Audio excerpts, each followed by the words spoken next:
Hi, my name is Gabrielle Batunatum. I'm a sophomore studying English at the University of Arkansas, and today I will be presenting the song by William Merritt Chase. The song was painted in 1907. During the time of its creation, Chase spent time and drew inspiration from the Italian countryside. I was automatically fascinated by the interior scene depicted in the song and wanted to know where this was.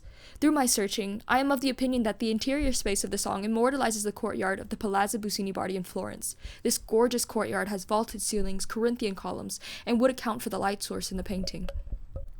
There is very little known about the production of the song itself, but there is extensive documentation of Chase, as he was a prolific and prominent American artist. Born in 1849 in Williamsburg, Indiana, in modest circumstance, Chase began his art study under the guide of Barton S. Hayes and Joseph Oriel Eaton before enrolling in the Royal Academy Munich from 1872 to 1877, believing that the glamour of study in Paris would be too much of a distraction. Chase was often described as a versatile and eclectic artist, with the ability to switch between different styles throughout his career, from the dark and lushly painted Munich school of art to the delicate brushwork of Impressionism. Today, we know William Merritt Chase for such works as The Moorish Warrior and his study of flesh, color, and gold, as well as the song, which I will be presenting.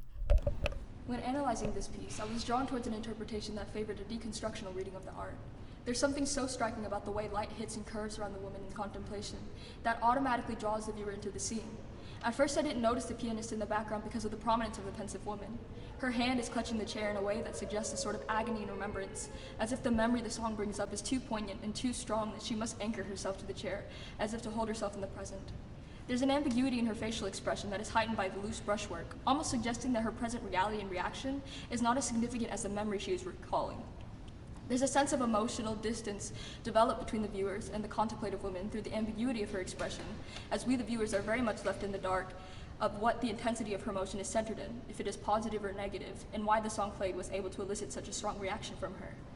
The ignorance of the viewer is reinforced by the dark background of the setting. The woman painted is a gentlewoman by her dress and carriage, and likewise the grandeur of her surroundings reflects this. She is, however, just as enveloped by the dark as the viewer is, kept from the joys and leisure expected of a woman of status because of her attachment to the past. The fact that the only light source present in the painting is one of natural light from an assumed open courtyard is interesting.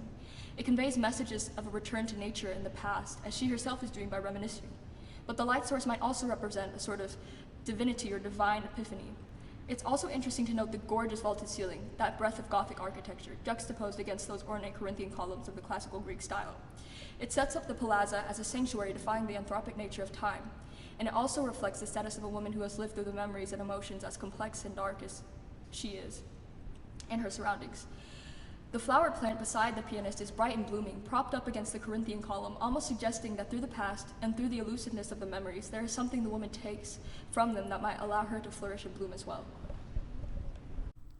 William Merritt Chase fits into the school of Impressionism. The Impressionist movement is often attributed to 19th century Paris in Claude Monet's groundbreaking work Impression Sunrise, in which he utilized broken color and broken brushstrokes in a way that is now identified with the movement, but was at the time criticized for looking unfinished. Monet's explanation for his technique was to capture the transient shifts in nature. For Monet, the subject was an abstract form not made to be depicted with exacting precision. Beside his use of broken color, the song is identified as impressionist by depicting a slice of life scene. We, the viewer, are getting a mere glimpse of the anguish, nostalgia, and emotion experienced by this woman. Chase plays with perspective in that whilst we see the woman from a straight-on view, she herself is tilted in her position, which sets up the viewer as a voyeur, peeking into a very intimate moment. I was immediately struck by the emotionality of the piece. I thought of the scene in Casablanca where Bergman's character sinks into a nostalgic reverie at the playing of As Time Goes By. Likewise, Chase's subject is also sinking into a sort of romantic nostalgia. The song by William Merritt Chase is one of the most gorgeous and eye-catching pieces of art I have ever seen. The saturation of the colors and the deft use of shadows in the work reinforced the themes of memory, of loss, and of longing.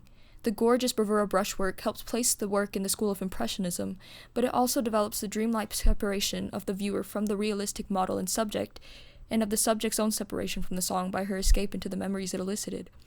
This piece was chosen by me not only for its gorgeous use of drama and technique, but because of the great emotionality it displayed and was able to stir within myself, and likely, for many who get a chance to see it in person.